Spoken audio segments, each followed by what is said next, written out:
In the next series of videos, we are going to cover section 10.4, connectivity of graphs as introduced in section 10.1 and 10.2. So by the end of this series of videos, you will be able to identify and list paths and circuits in a graph, determine whether a graph is connected, strongly connected, or weakly connected, determine the connected components of a graph, and find the number of paths in a graph of length n. Okay, so we're going to begin by identifying what a path is. So a path in a graph is exactly what you think it is. It's simply a sequence of edges that begin at a vertex of a graph and travel from vertex to vertex along edges of the graph. So just like a path that you would follow, which is a series of edges, that's exactly what it is in a graph and in the graph models that we looked at before. And as the path travels along its edges, it visits the vertices along this path, that is the endpoints of these edges. So we often list a path by its vertices since the edges that it travels are identified by its endpoints. So as I mentioned, the various graph models we talked about before, paths are often useful in solving particular problems that those graphs are modeling. So for example, consider the graph that identified when computers were connected, and if we want to determine whether a message can be sent between two computers, if the graph model for our computer network has a path that connects one computer to the other, then of course, so by being able to determine that there is a path connecting these two computers, we will be able to determine that a message can be sent between these two computers. We will also look later on at the shortest paths between two vertices to identify or solve efficiency type problems. Okay, so becoming a little bit more formal, here is the formal definition of a path, which is exactly what I had just said. The only thing that is introduced here is the particular length of a path. So the length of a path is simply the number of edges that are included within that path. So some other terminology. A path is a circuit if it begins and ends at the same vertex, but has length greater than 0. So the path has to actually exist by starting and ending at a vertex that doesn't count as a circuit, but by traveling to other vertices and returning back to that same vertex, that would be called a circuit, which is also a path, but defined as a circuit. And we say that a path or circuit is said to pass through the vertices x1, x2 up to xn minus 1 and traverse the edges e1 to en. And we often, as I mentioned before, identify or list the path with its sequence of vertices, where these edges would be, this edge connects x1 to x2, and en connects xn minus 2 to xn minus 1, for example.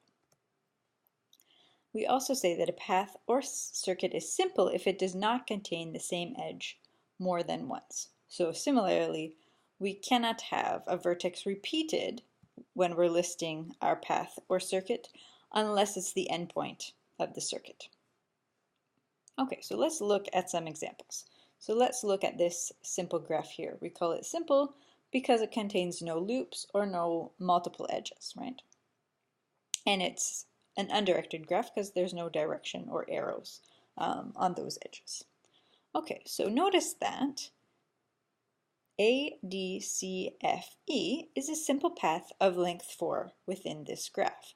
So notice we denote the path by the vertices it travels. So it starts at A, travels to D, then goes from E to D to C to F and to E. So it is a path because there are edges connecting each of these vertices, and it has length 4 because there are 1, 2, 3, 4 edges within this simple path. Is DECA a path? So let's see. So we start at D, we go to E, then we go to C. Okay, so right here we notice that it isn't a path because there is no edge joining E to C.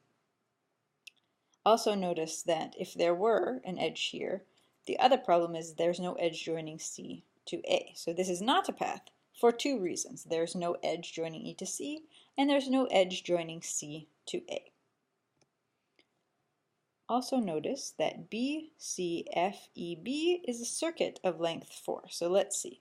We start at B, we go to C, we go to F, we go to E, and we return back to B. So this is this outer square here and is a circuit of length 4 because it has 4 edges joining those vertices. Finally, let's consider the following sequence. So A, B, E, D, A, B. Is it a path? Let's see. From A to B to E to D to A to B. So it is a path because we were able to connect each of those vertices with an edge.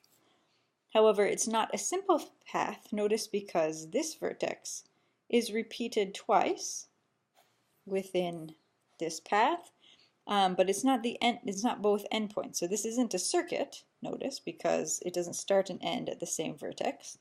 And it's not a simple path because one of the edges is repeated. So we go from A to B to E to D to A, and then notice this edge is repeated again, or we repeat this vertex. If we were to stop at A and not go to B, then it would have been a circuit of length 4 and also a simple path. So now what is the length of this path? So remember, it is a path because we do have edges joining each of the vertices, and we do count an edge that is repeated, so this path has length 5. So there's 1, 2, 3, 4, 5 edges, and so it is a path of length 5, but not a simple path nor a circuit. Finally, coming back to our applications of graphs or our graph models, recall we looked at something called an acquaintanceship graph, which modeled individuals and whether they knew each other. So there's an edge joining two individuals if they do know each other. And so what would a path within an acquaintanceship graph tell us? Well, it would tell us that there is a series of individuals who are connected or know each other through other individuals.